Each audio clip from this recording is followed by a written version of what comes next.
BBC News at 3 minutes past 2. Our next at 3. Ta!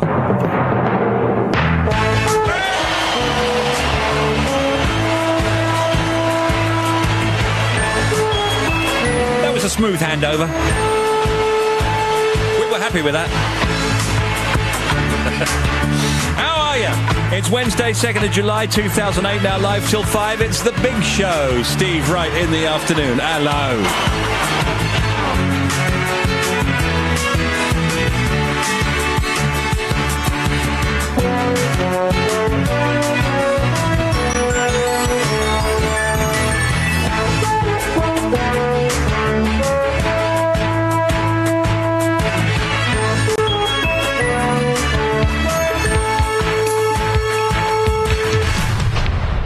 Right in the afternoon, now playing everywhere.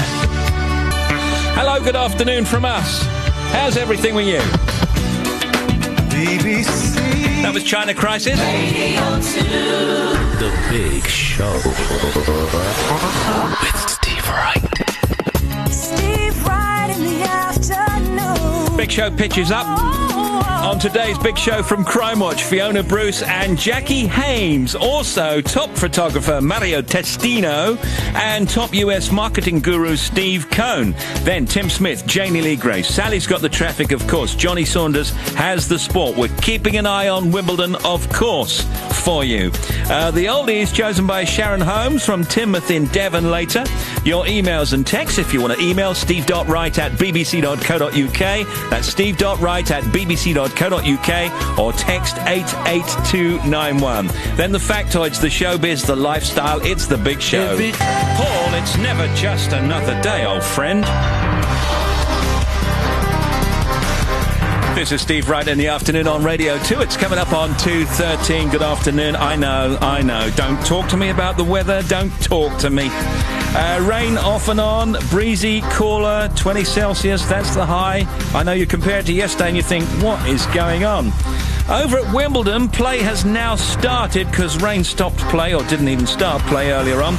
Later, Andy Murray taking on Spain's Rafael Nadal in the second match on centre court this afternoon or evening.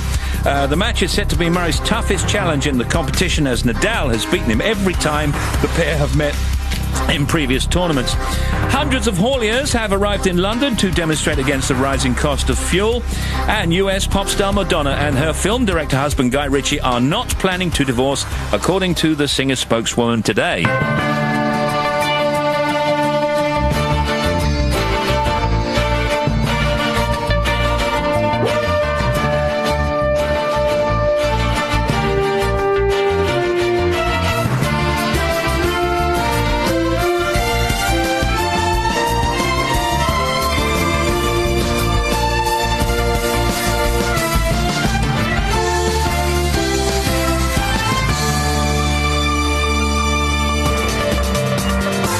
Feeling. Maybe you're going to some of these places today. Corfu, heavy showers and 32 today. Ibiza town, clear skies and 26. Nice in France is heavy rain and 27, I'm afraid, in Nice. Marmaris in Turkey, hot, 40. 40 degrees in Turkey. 40 big degrees. Miami, Florida, rainy and humid and 33. Alicante, Spain, sunshine and 31. Currency rates today in the Eurozone, you're getting €1.23 to the pound, $1.94 to the pound. Mark and Stewart. Sean Bean, he is hot. Every woman tells me so. Live from Manchester. It's that rough-hewn but twinkling northern charm, isn't it? That's what we're banking on. Hey, twinkle, twinkle, rough-hewn. This week with Beck on the show tonight. Detective Alter Egos. Hi, I'm Jim Twinkling. And I'm Barry Roughhew. Radcliffe and McConey. So you're like the Brett Sinclair of the partnership, are you? And I'm whatever Tony Curtis was. Monday to Thursday nights from 8 on BBC Radio 2. For this afternoon's programme, you can email steve.wright@bbc.co.uk or text 88291. This says, Steve, our mate at work, Johnny Carbon. That's a great name. It's Johnny Carbon. He's back from his holidays and is in a right strop. That's an interesting phrase. Can you ask him to wind his neck neck in. Is that some kind of expression that I don't know about? Thanks. The boys at service love the show. This says, can you wish happy birthday to Lee Asprey, or Daddy Lee as we call him? He's my mum's partner. It's his birthday today and he's working on the buses around Leeds and Castleford in West Yorkshire. I know he'll be listening to the show, as always. I'm taking him to see Lee Evans tomorrow night as a birthday treat and can't wait. Many thanks. That's from Stacey Knight. Big show, Radio 2. All right, now, just in case you're confused, today is Wednesday, 2nd of July. It's the 2nd of July. Yeah. Get Knitted, an exhibition opens exploring the versatility of knitting. That's in Sheffield later today. Gethin Jones and Zoe Salmon present their final episode of Blue Peter tonight at 5 p.m. on BBC One. Cardiff Festival also begins today, and it's World UFO Day, held on the anniversary of a UFO supposedly landing in Roswell, New Mexico, this day, 1947. In the celeb birthdays, where's my jingle that we made? I've got a special jingle, haven't I, somewhere? I'll see if I can find it in a minute. I'll do it in a minute. Paul Weller plays London. Pentangle play Brighton. Pentangle. Meatloaf playing Liverpool. Dolly Parton in Birmingham and Jack Johnson in Hyde Park. I must tell you, we've got some great guests coming on. Tomorrow, Thursday, comedian turned author Julian Clary. Hello, punters. And Darren Lyons also, Mr. Paparazzi, you know, the guy with the red hair. Friday, Piers Brosnan and Colin Firth. Presenter of Who Dares Sings, Ben Shepherd, author Victoria Hislop. Also on Zoom, Italian pop superstar Zucchero, the gorgeous Mylene Klass, Jason Donovan, singer Michael Bublé, David Blunkett, musical legend Eddie Grant, Paul Young, the artist formerly known as Cat Stevens, Yusuf Islam, Alice Cooper, Alicia Keys, and so many others. Right, in West London, the A40 Westway remains closed eastbound from the northern roundabout at White City due to fuel protesters parking up before driving into Westminster. Small escorted convoys of those lorries are driving into central London, which will cause disruption to traffic. Like to bring on Tim Smith with a factoid. The smallest unit of time known to mankind at the moment is the yoctosecond. Yoctosecond? Yes. Yoctosecond, you say? I say yoctosecond, sir. What sayeth you? I say that's unbelievable. Well, I say reindeer like to eat bananas as well. What doth Janie Lee Grace say? Good God, man, let's find out. I say frogs can't swallow without blinking. I say ABBA star Benny Andersson hopes the Swedish band will one day get back together, according to a report today, for a private rendition of all their hits. The mineral calcium prevents or helps alleviate muscle cramps, amongst other things. Factoids on the big show. Here's Janie Lee Grace. In 1995, a survey revealed that 1% of British men change their underwear once a week or less. Oh, that's far too much. No. Only 1%. The average life expectancy of a toilet is 50 years. I didn't know this, did you? Compact discs read from the inside to the outside edge. That's the reverse of how a record works. Yes, I always thought they went the way records went. Yeah, me too as well. I always thought And do you remember when CDs first came out, they said they're indestructible, you can't damage them, there's nothing that can go wrong with them, you can't scratch them like records. Right. Really? Well, you bend one in half then. Yeah. Or burn it or something. Exactly, and why do you put them in them big cases that you can't get open? Factoids. This weekend, BBC Radio 2 spends a Sunday with the stars. From 1 o'clock, join me, Elaine Page, as I welcome choreographer, producer and everyone's favourite dance judge, Arlene Phillips.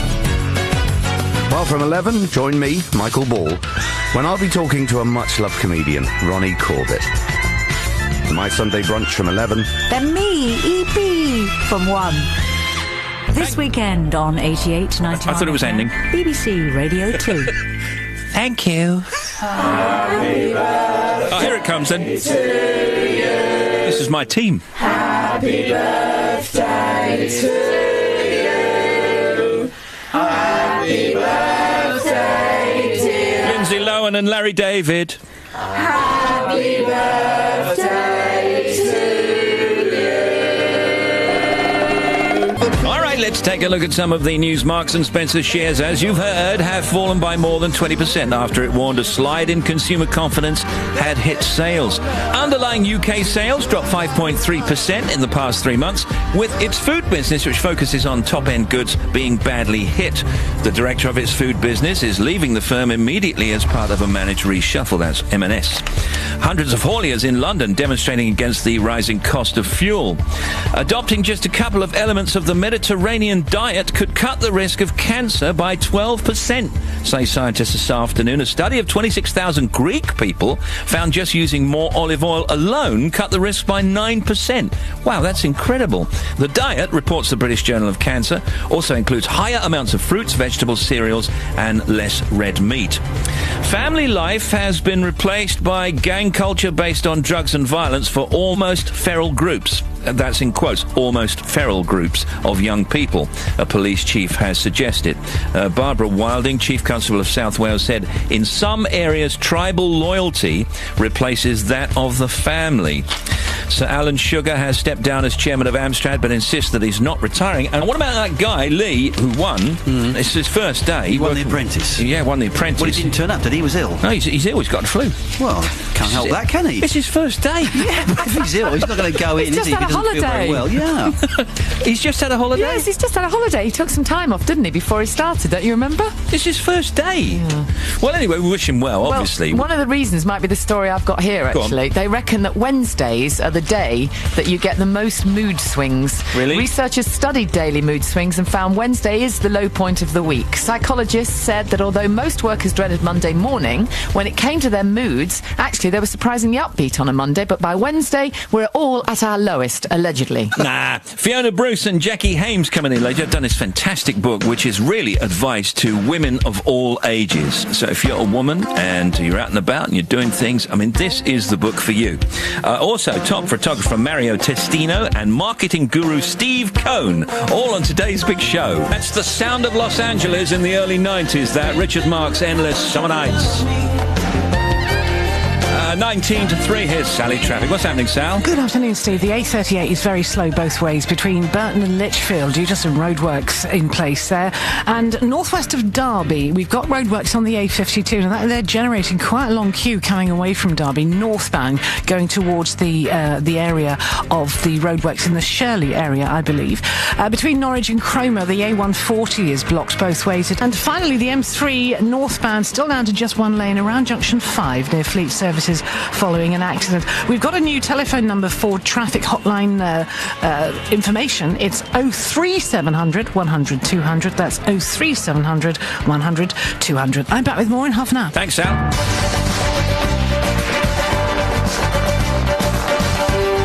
This is Steve Wright in the afternoon on Radio 2. That is smashing little Jack Johnson, Better Together. Great voice. Great song.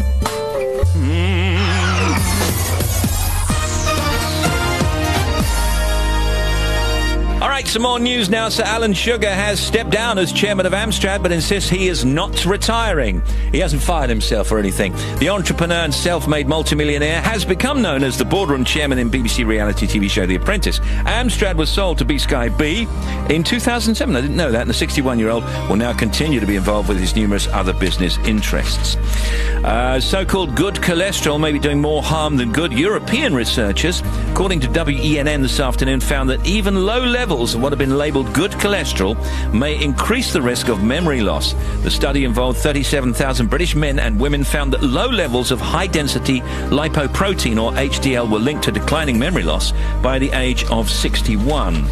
75% of females in a relationship fib about how much money they spend.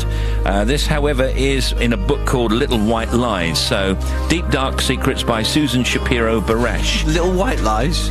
Well, that doesn't matter then. No. So their partner asks them, how much did you spend out today, love? And they say, well, X, when actually it's Y, but that doesn't matter. It's a little white lie. Yeah.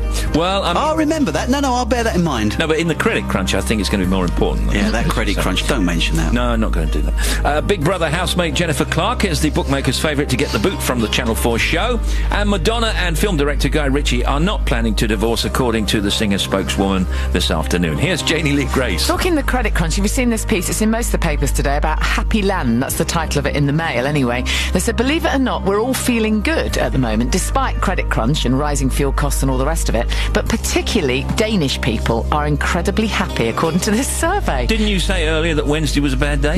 Yes, isn't that interesting? Not in Denmark. Both things in the paper. I think this is a general survey, so not specifically about Wednesdays, but social scientists are saying that we've never had it so good, and it's reflected in a global feeling of well-being, apart from Wednesdays. According to this survey, Denmark's residents are the happiest in the world. That's thanks to its peaceful atmosphere, democracy and social equality. Britain, I think you'll find, was placed 21st in the list, which isn't too bad. But those polled were asked 2 questions to assess their contentment, so you might want to answer these questions yourself. Taking all things together, would you say you are very happy, rather happy, not very happy, or not at all happy? And the second question, all things considered, how satisfied are you with your life as a whole these days? And overall, compared with the same survey 20 years ago, researchers say we are a lot happier. Denmark. Probably the happiest country in the world. In the world. I mean, really, they're not taking us more serious. No, they're not really taking the high oil prices and famine and wars and credit crunch into consideration, are they? Well, they're just saying, despite all of that, in answer to those questions, which one might say are fairly general questions, not very precise, we all say, yeah, we're doing all right. Now, you'll remember that Mario Testino, he's the guy that took all the photos of Princess Diana, and he's also done Angelina Jolie, and he's done Tom Cruise, and he's done so many. He's done everybody. Just everybody. Great pictures of Beckham. Oh, yeah, absolutely, really yeah. And makes everybody look sexy, makes everybody look thoughtful, makes everybody look as they are in real life.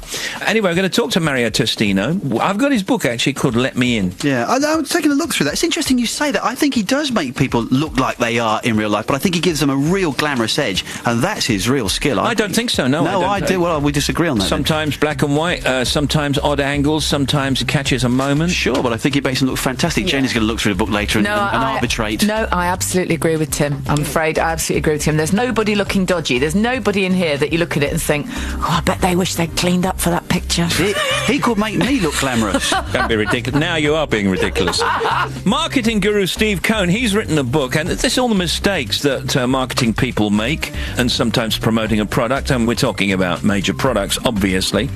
And he's going to tell us all about it. Steve Cohn, he's a marketing guru, and he's written a great book, which we'll tell you about later. So he's coming on as well. And then Fiona Bruce and Jacqui Hames, ex of Crimewatch, and they've written, as I mentioned earlier, this fantastic book for women. So all of that on the big show.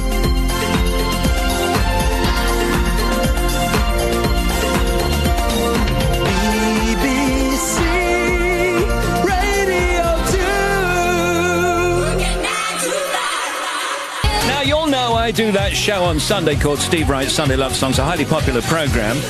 Well, you'll also know, if you were listening to Sal 10 minutes ago or so, that we've changed the phone-in number if you want to leave a vocal request, if you want to leave an audio message.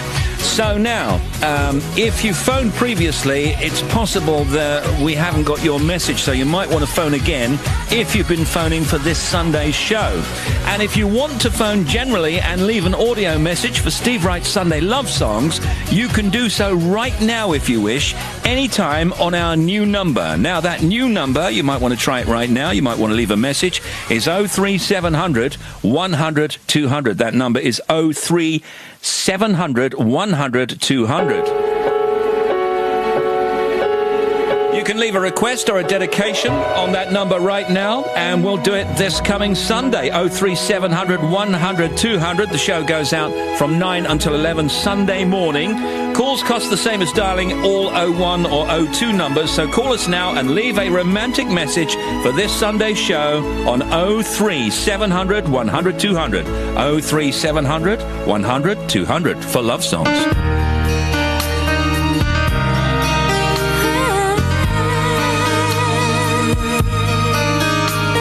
Steve Wright's Sunday Love Songs on Radio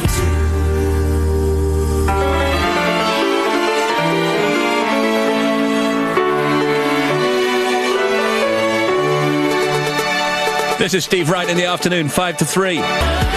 Kylie Minogue, the one. Wake Up to Wogan on BBC Radio 2. Apparently the best time to wake up if you want a stress-free day is 7:21. Go to our website now and download our free weekly podcast compilation of all the week's best bits. So why is it that come 7:30 every weekday morning, 8 million radio listeners suddenly become dead miserable? Hear it at your computer or save it onto your MP3 player. I do not refer to young people as kids, or indeed children. They're called little people. Available now at bbc.co.uk/Radio 2. Ragamuffin, moppet, waif, or urchin. Plus, listen live every weekday morning from 7:30. Here it comes. All the same when they're up a chimney.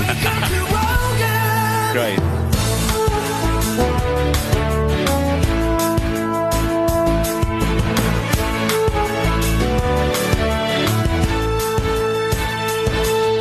No, it's not good. Rain off and on all day, breezy and cool at 20 Celsius could be your high. Tim Smith, Jamie Lee Grace, Sally Traffic, Johnny Saunders all on the show. Fiona Bruce and Jacqui Hames later, Mario Testino and Steve Cohn, a marketing guru, and the oldies. Picked up by Sharon Holmes from Timoth in Devon after the news.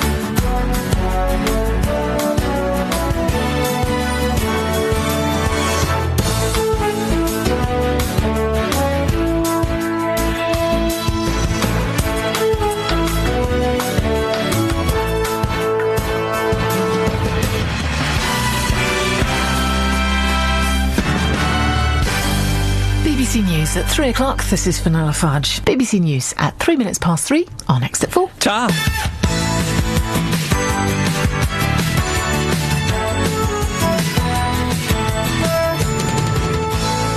Now, the non-stop oldies. Brought to you daily by Steve Wright in the afternoon.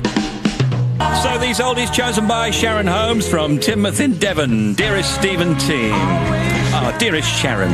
I work for Age Concern and my work involves me driving around the area, visiting old folk and helping them in their homes. I always have your show on when I'm in my car. Well, thank you. I've lost count of the amount of times that I've chosen my oldies only to change my mind.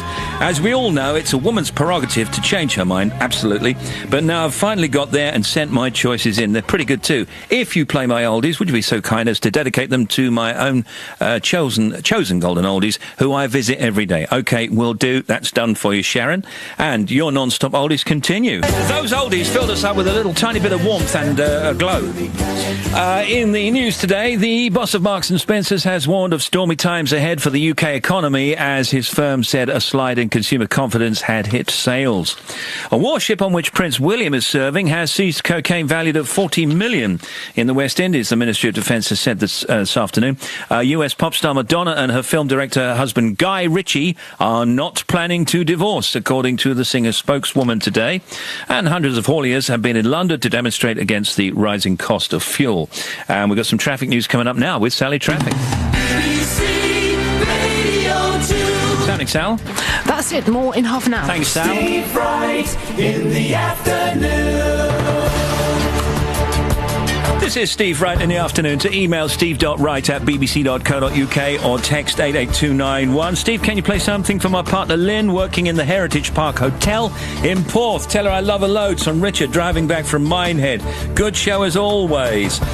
Steve, you're going to say hello to my husband of 12 years, Sean O'Sullivan. He loves your show, listens every day. Our daughters and I love him very much. Many thanks from Dawn. This says, enjoying the show. My wife and I are sitting on our yacht in Walton backwaters on holiday. Keep up the good work. Bob and Joy McDonald. Thank you, Bob and Joy. Steve Wright in the afternoon. It's 22 to 4. This is Radio 2. Now, back for factoids. Here's Jamie Lee Grace. A Russian inventor has made the world's first mobile sauna in a converted military truck. He plans on travelling the country and charging £21.50 per visit to help customers relax and unwind. The average wired adult, wired as in hooked up to the internet, will spend 5.3% of the rest of his or her life online. Here's Tim. When do you think the first fish fingers appeared? I don't know, but the fish were very surprised. 1958. They didn't have a say in the matter. No. Very good guess, Jenny. 1953 in America. Bird's eye or Findus, maybe? Probably, yes, I'm thinking, yeah. Here's Janie Lee Grace. In 1820, Ludwig Spohr became the first musician to use a baton when he conducted a concert. Ludwig. Nice pronunciation. Do you mean Ludwig? Yes, that's exactly what I mean.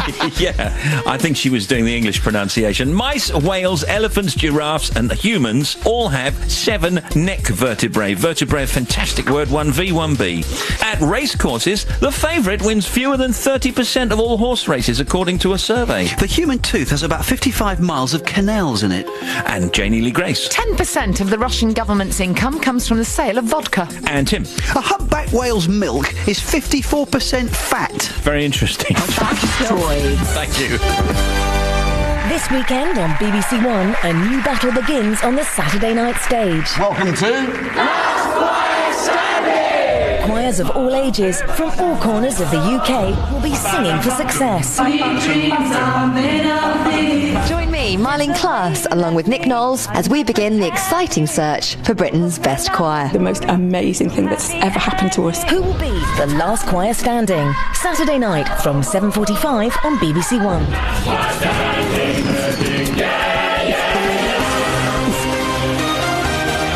We're going to talk to Steve Cohn, and I'm going to ask Steve to set it up for me. The book, by the way, before we speak to him, is called Words That Sell Brands, Grip Fans, and Sometimes Change History. Actually, that's not what it's called, but it's called Power Lines, and it's by Steve. Steve Cohn is Chief Marketing Officer for Epsilon, a leading provider of marketing technologies and services. He's established multimedia campaigns that strengthen brands by communicating highly targeted messages that sell. Give us an example of messages that sell. BMW, which is the most successful car company net income-wise in history, has been using the same few lines for 40 years to describe itself, the ultimate driving machine. Another well-known line is the diamond industry uses A Diamond Is Forever, which was created by a young female copywriter for De Beers in 1948, and that's a line that will be around as long as we are. So what you're saying is most of the best lines were more by luck than judgment? Well, inspiration, that's a better word. Do you think it's important that this works both written, so you see it visually, and also when it's spoken, so in terms of radio ads, the radio. TV ads? Sound is way more powerful than sight. And one way I remind people of that is to say, think of your favorite movie, and then think of watching it with no sound. It has no impact. That's true. And That's in fact, when the movie industry started in the 20s and they were silent movies, the theater owners discovered very quickly that they needed piano players in there to play music so that people would stay. What about brands within brands? For example, here we are on BBC Radio 2. So we're branded Radio 2, which has its own logo and its own branding and its own history. Amazing logo, yeah. And stop it. Also, we're BBC. And then within this brand, this show is a brand, Steve Wright in the Afternoon, but we also call it The Big Show. And within that branding, our theme is kind of our brand. As you mentioned, audio is our brand. When you hear a piece of music, you know it's this show. When you hear the jingles, you know it's Radio 2. Yeah. What about brands within brands? Does that always work? It can work, but it's got to be an easy theme to remember. It's got to be repeated over and over and over again to get traction in the mind.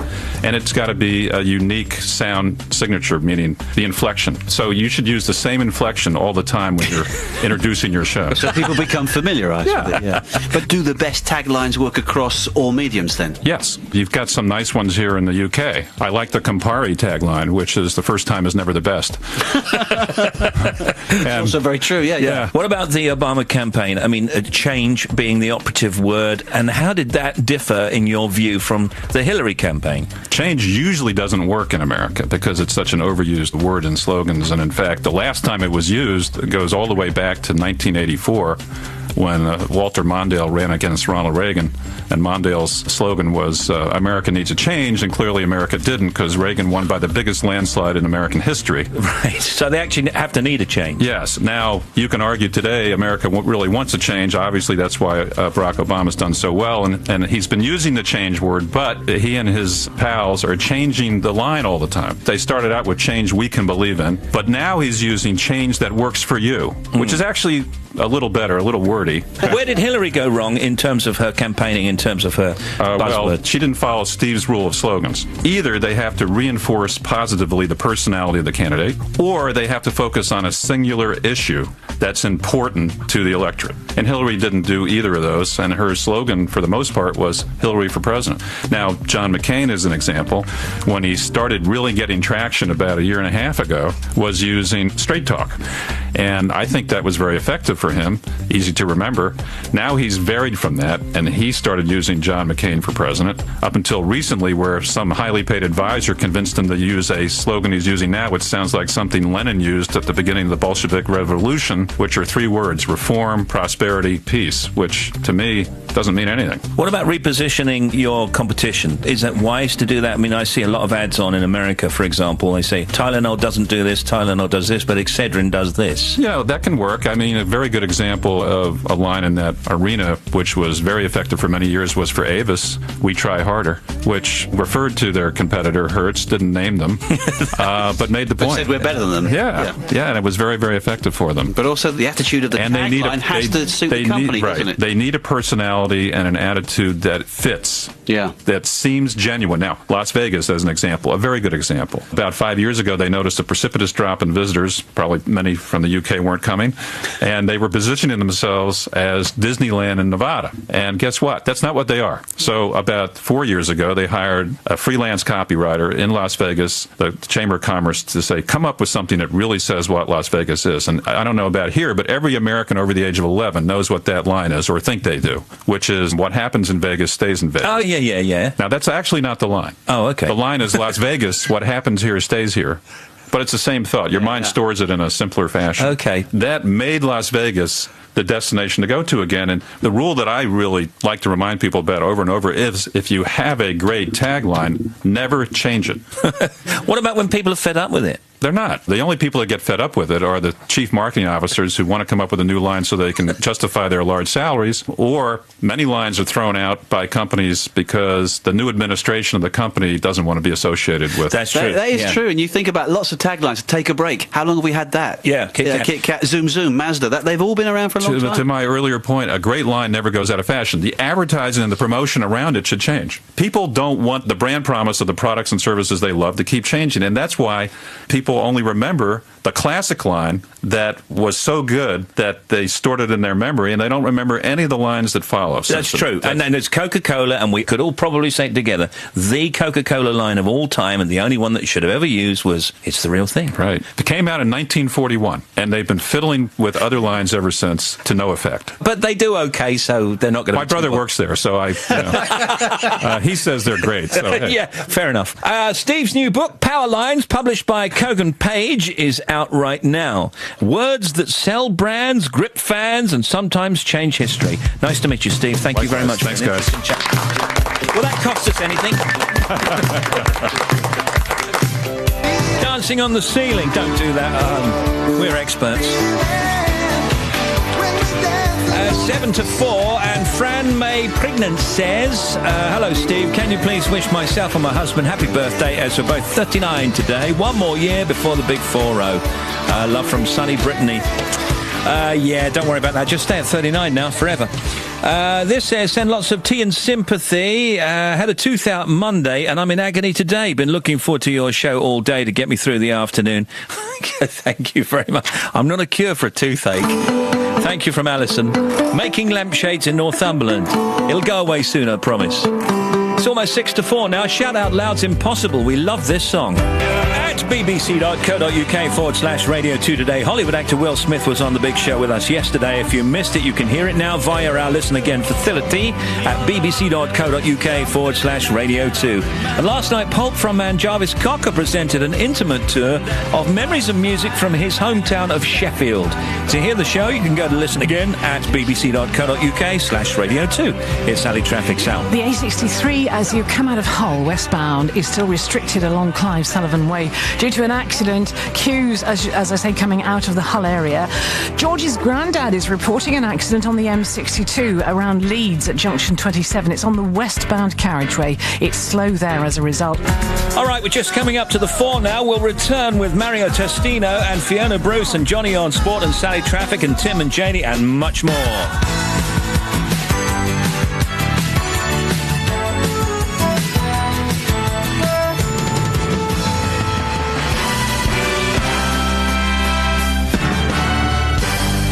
BBC News at 4 o'clock. This is Fenella Fudge. And Newcastle have made their first big signing of the summer. Argentine winger Jonas Gutierrez has joined on a 5-year deal from Real Mallorca. Thank you. Off and on rain all day. The temperature 19. 88 to 91 FM. Some of the rain, heavy. BBC Radio 2.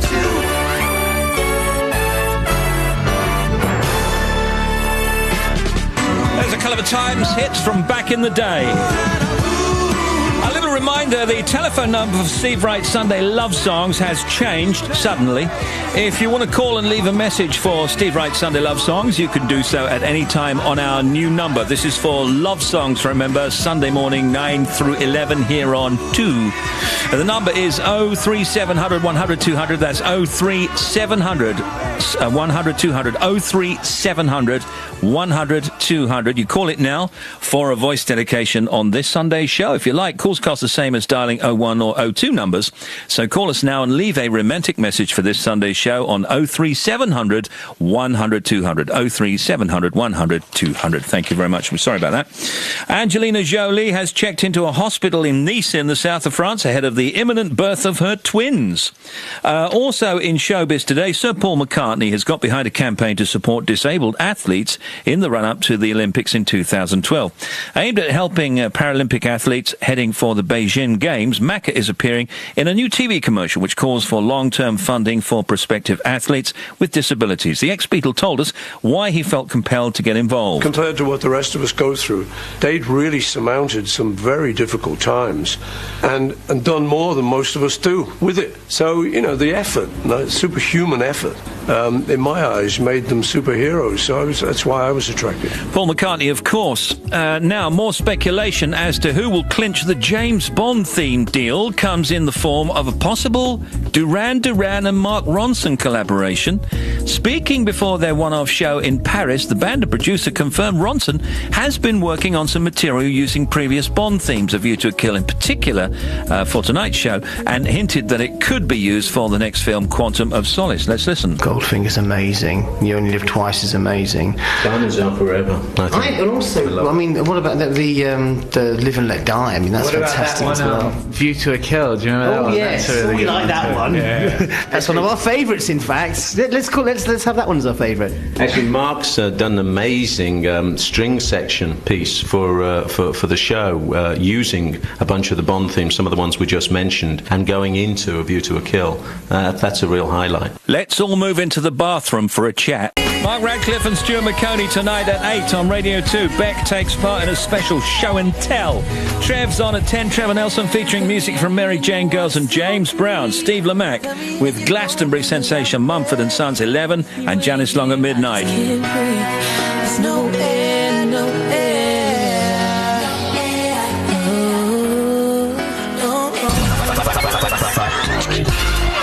If you take a fish, you take its memory, 3 seconds, and then it's forgotten. What were you? Here's Janie Lee Grace. An Austrian tourist had a lucky escape when a 47-stone boulder landed on his toilet seat. He said he'd literally just finished using the loo before the rock fell through the roof. It fell from a cliff, which was overhanging the guest house where he was staying. Yeah. A fly always jumps backwards for a quick getaway when you try to hit it, swat it, hit it.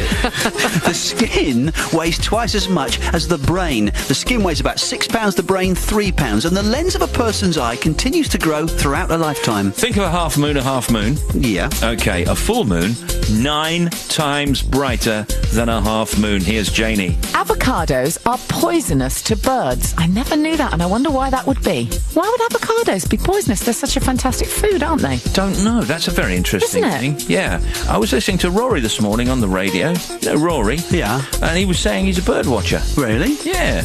I quite like a bit of bird watching every now and again, seriously. Yeah. Got woodpeckers on the lawn out the back where I live. Yeah, it'd be good to know all the brands, wouldn't it? Yeah, have a book there. Brands? You know, all the brands of the birds. Check out their logos. Yeah, check out their logos. Breeds. Yeah, there's a sparrow. Yeah. I'm just checking how much that one's worth. What you got? America's Internal Revenue Service Employees Tax Manual has instructions for collecting taxes after a nuclear war. A female mackerel lays about 500,000 eggs at one time. Factoids.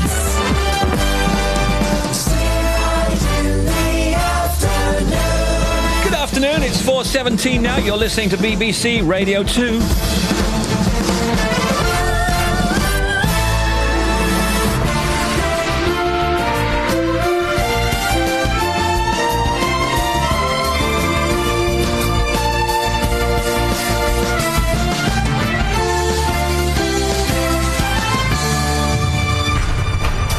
Steve Wright in the afternoon. Now playing everywhere. All right, just looking at some of the evening stories. Here's a picture of Ken Livingstone, the ex-mayor of London, and he's got his headphones on. He's just getting ready for his radio programme he's going to be doing. And I'm thinking, I do like Ken. He's very likeable, whether he's mayor or not. But does he have the required level of energy?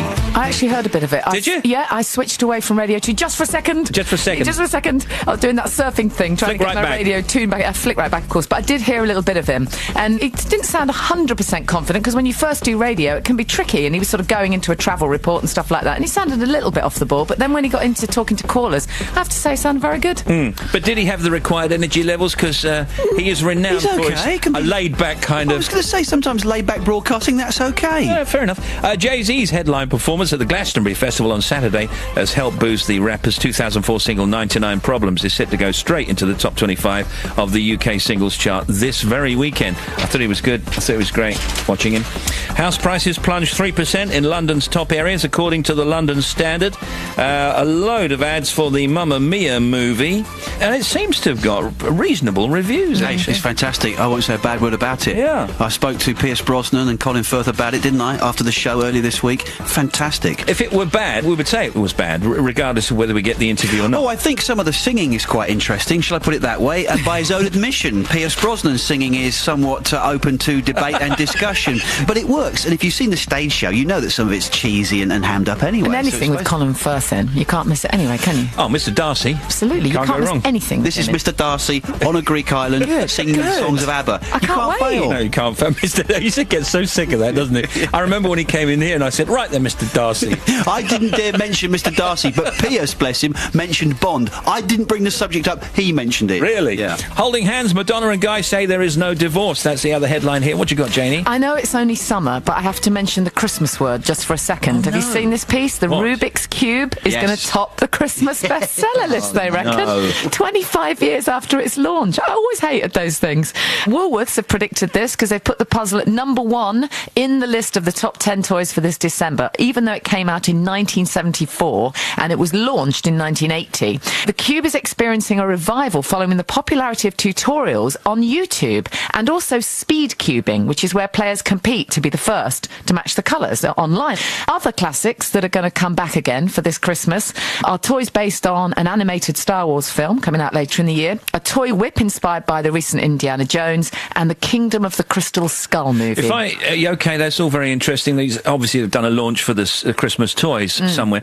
But if I get that Rubik's Cube, if you buy me a Rubik's, I'm going to take a hammer to it.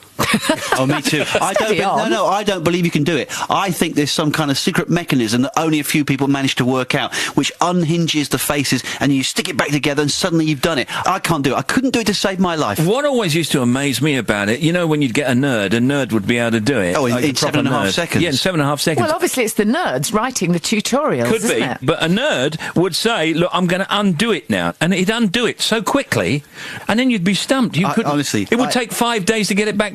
He had it 2 seconds ago. My problem with it is, I don't know if it's just me, but to me it's a bit like Sudoku. It's like, why would you want to? People do. I mean, you know, people are into different things, aren't they? It's a mental challenge, isn't it? See me? Just get me a talking I'll just leave them arguing. It's the big show. Talking action man. I just always feel like dancing on a cab when I hear this. I don't think the drivers in London would appreciate it. It's coming up on, or at least 4:28. Here's Sal. What's happening now, Sal? Well, in Aberdeen, School Road in Seaton is closed. There's been an accident. Diversions in operation. And 2 miles to the west of Elgin, on the A96 along the West Road, there's been an accident. And at the bottom of the M11, where the M11 meets the North Circular Road at the Charlie Brown's roundabout, there's been a fire. Now, queues on the North Circular Road start around the Red Bridge roundabout, sort of really affecting the westbound side, and the M11 southbound going across the viaduct there is busy too, say the Met Police. A38 westbound around Trago Mills, north of Ashburton in Devon.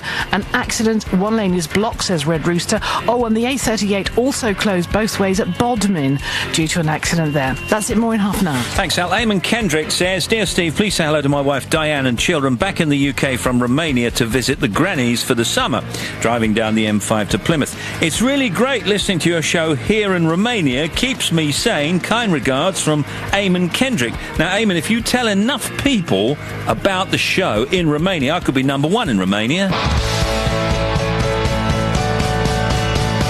Romania's number one. Turn it up, the feeling. All right, Fiona, Bruce and Jacqui Hames are here, and police detective Jacqui Hames is one of Britain's most famous real-life detectives, having co-presented Crimewatch for 16 years and served with the Met for over 25 years.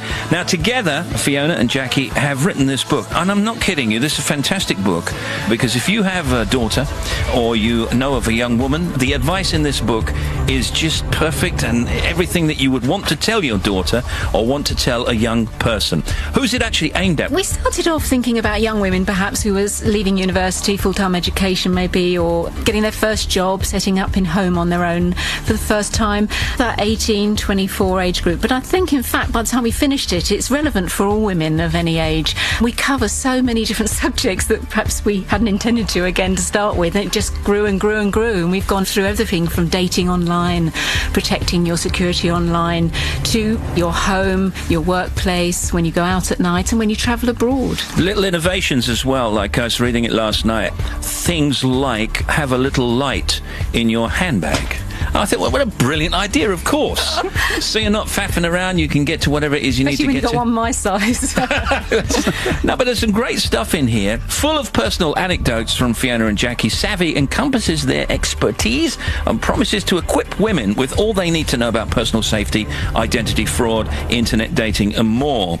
There's a whole thing about coming home at night and about going down alleyways. You know those alleyways at stations, for example?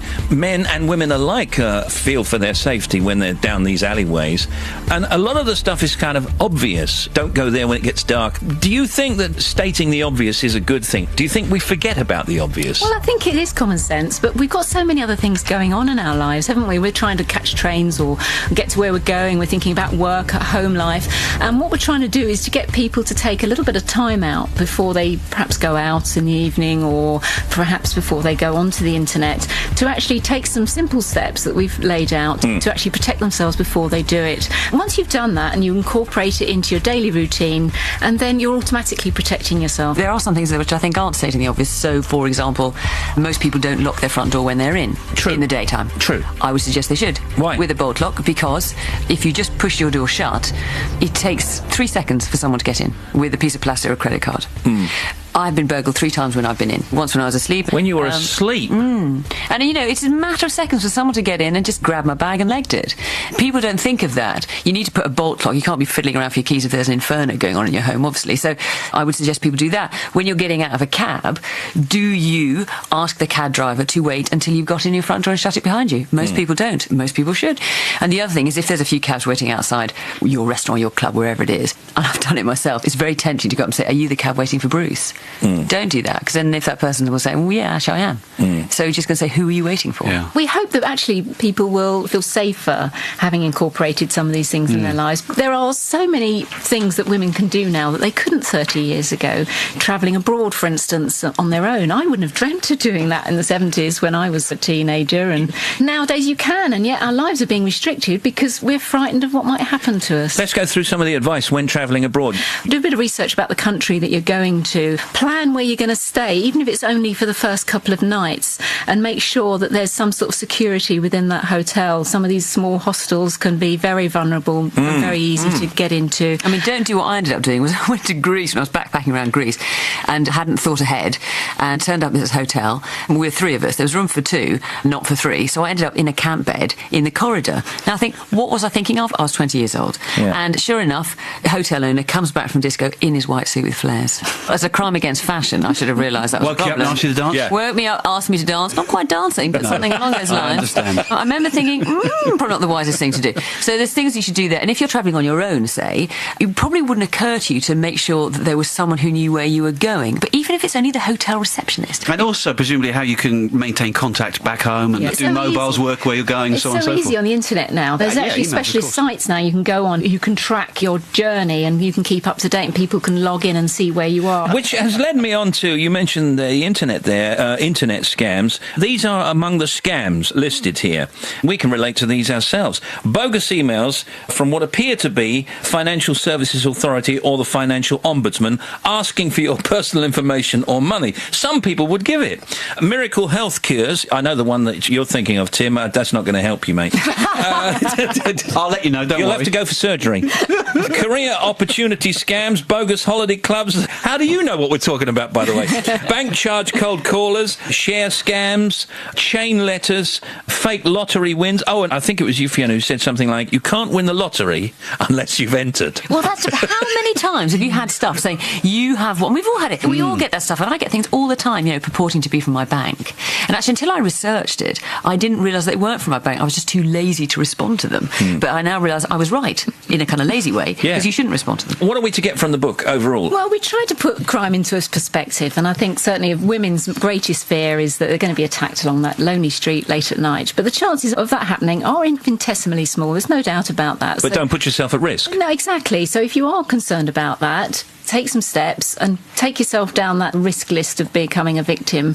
And what we try to do is say, because of our own experiences, as you'll see from the book, we've been burgled, we've had things stolen from us, we've been conned. These are the things that are more likely to happen to you. So put some things into place and then go out and have a fab time, enjoy the freedoms that we have in this country. What do we think of the new Crimewatch? Good. Yeah. I think, I think Kirsty's great, and I think the ratings are very good. It's moving forward, and that's what all programmes have to do, isn't it? They have to refresh and renew themselves and keep modern and up to date. It is extraordinary, isn't it, that a show like Crimewatch can be on for so long, do so much good as well, I think. But we loved it. We felt really, absolutely. really committed to it. It was such a thrilling feeling when those phone calls used to come in and you'd suddenly realise that you had a call which could solve a crime and make someone's life a bit more cheerier. Fiona and Jacqui's book, Savvy, is out now. It's on Bantam Press, and thank you both very much. We'll see you next time. Thank you. Thanks a lot. Excellent. It's Fiona and Jacqui, everybody. Joss Stone, you had me. 18 to 5. Cambridge Evening News says rare elephant beetle gets German playmate. Edinburgh Evening News global motorcyclist has bike pinched. Teesside and Middlesbrough Evening Gazette, red car wind farm is backed. Coast Guard warning of mud danger. Bristol Evening News. This says, hi Steve, can you please say hello to my husband Peter, who's on his way back from London. We listen to your show every day. Tell him I love him. Thank you. From Anna. And Steve, can you play the Geordie food jingle? It makes me laugh every time I hear it. That's Big Stu in Falkirk. When Steve Wright's Canny Show is on me radio, hey, I must admit I'm happy as can be. As can be. Cause I sit there after lunch with a snack or two to munch, where I'm starving and I can't wait for me tea. For me tea. I'll have smoky bacon crisps, poppadoms with all the dips, crackers with a slab of runny brie. Runny brie. So I keep me radio tuned to Steve Wright in the afternoon. Hey, I tell you, it's the only one for me. BBC. Steve Wright in the afternoon. Mario Testino is on the telephone.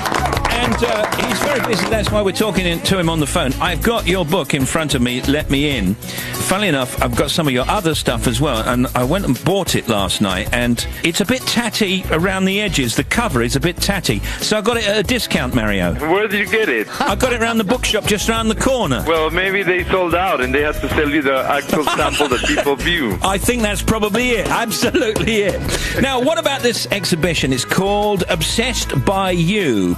Is the Diana stuff in there? Is there stuff that we love and know you for? Diana is not there because I've chosen to keep the Princess Diana a little bit aside, and as you maybe might have heard, I had an exhibition of hers at Kensington Palace for the last 2 years. Came to see it. So I think that this is a more commercial exercise because the photographs are going to be for sale.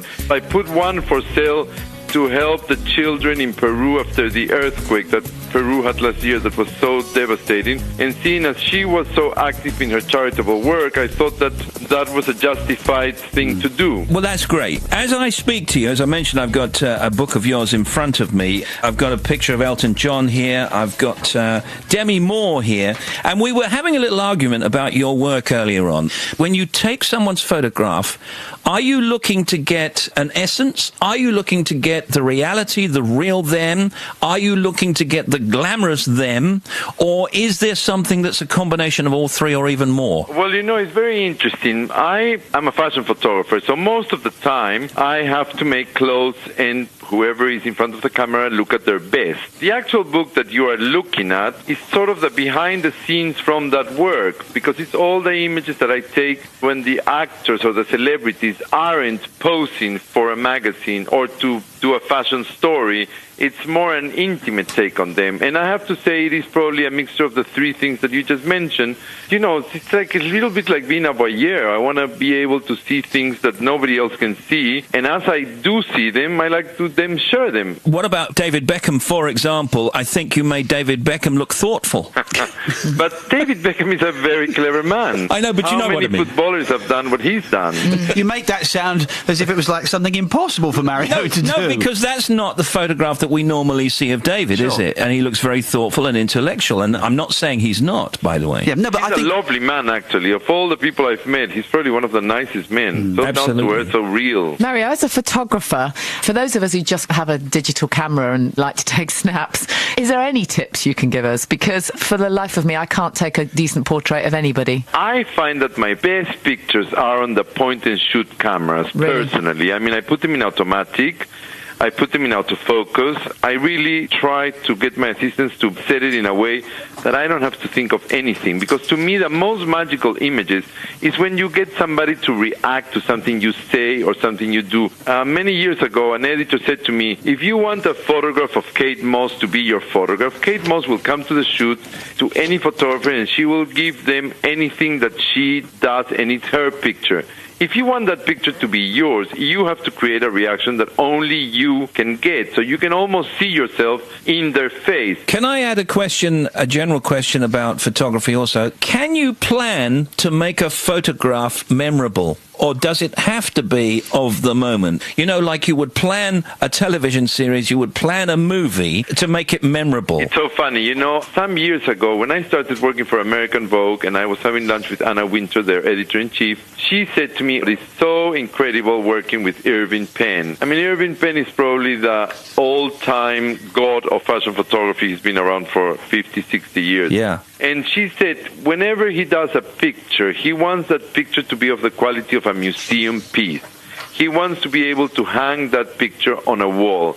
And it is true that the exercise of doing a photograph for a magazine is very different to the exercise of doing a photograph for a wall because of their longevity. A photograph for a magazine has to have an element of throwawayness because we produce 12 issues a year of any magazine, like, let's say, Vogue. You know, there's 12 issues. So if you make that image too much of a lingering moment, then people don't need to buy February. If they bought January, they can linger on it for 4-6 months. So you've skipped another 5 issues. So there has to be an element of throwawayness and immediacy. And maybe when you want it to hang on a wall, it's different. But I have to say that when I go and do a shoot, I try to make images that have that longevity, because when I have to do exhibitions and I look back at my work, it's pretty hard to find things that are really lasting, you know, that you think I can look at this for years and never get tired. I should say that you're obsessed by You exhibition, Mario, which includes work from your own books, your commissions from Vanity Fair, Vogue, The Face, Allure, as well as work for some of the advertising clients you've done work for. It runs until July 26th. And give us an idea of the kind of thing that we can see down there. Well, I've realized that I am obsessed by women, really, at the end of the day. You know, their beauty, their perfection, their sensuality, their joie de vivre. We can relate to that. Oh, yeah. Exactly. Any moment without a girl seems to almost be a dull moment. Agreed. I guess you will get a sense of that in this show. That's a fantastic tease, Mario. Thank you very much for talking to us. Thank you so much. Really appreciate it. Mario Testino. Thank you, Mario. And we'll be down there. Thank you. Bye-bye. Goodbye. 8 p.m. tonight on BBC One, Celebrity MasterChef. John Turode and Greg Wallace start the search for the country's best celebrity chef. Andy Peters, Joe McGann and Claire Grogan are the first to cook for the judges and the paying customers at Bert Pirelli's. That's at 8 p.m. tonight, Celebrity MasterChef, BBC One. Although I guess that might depend on the tennis. BBC Radio 2. It's Sally, traffic. Thank you, Matthew, for being so persistent. He's phoned a couple of times, had trouble with his phone, to say that the A96, the Blackburn to Inverurie Road, is restricted due to a lorry shedding its load. It's just north of Blackburn. The northbound carriageway is partly blocked as a result. And finally, the A38 is closed both ways at Bodmin in Cornwall following an accident. The new number 03700 100 200. Back with Chris at 5:15. Thank you, Sal. 4 minutes to 5. Here's Curtis Stigers, Rhymes with Tigers. My goodness, what a song. I wonder why Curtis Stigers rhymes with tigers. Yes, Chris coming up after 5, of course. Tomorrow with us, King of the Peps, Darren Lyons and Julian Clary. Good evening.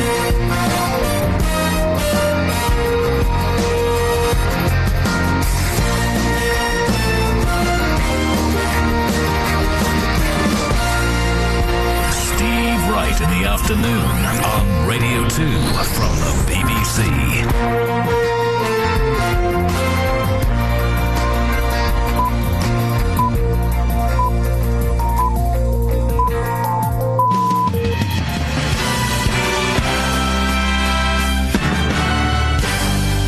BBC News at 5 o'clock. This is Fiona Fudge.